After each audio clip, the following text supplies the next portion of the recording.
Сәлем, менің атым Данияр. Осы жылы мен университеттің әскери кафедрасын аяқтадым. Енді әскери билет алатын уақыт келді. егов мобайл қосымшасы арқылы мен әскери билетті ыңғайлы әрі оңай алдым.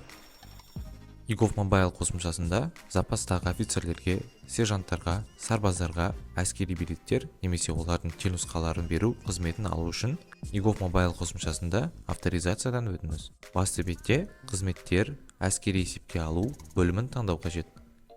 Запастағы офицерлерге, сержанттарға, сарбаздарға әскери билеттер немесе олардың телнұсқаларын беру қызметін таңдаңыз. Өтініш берушінің деректерін толтырыңыз.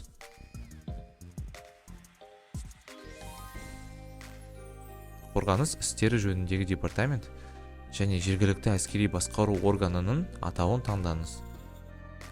Әскери билетті алатын халыққа қызмет көрсету орталығын таңдаңыз.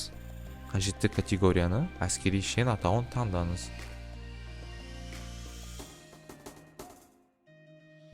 Бар болған жағдайда білім туралы құжатты жүктеңіз немесе таңдаңыз. Өтінімге қол қоюдың қолжетімді әдістерінің бірімен қол қойыңыз. Өтінім сәтті өңделген жағдайда әскери билетті өзіңіз көрсеткен халыққа қызмет көрсету орталығынан ала аласыз.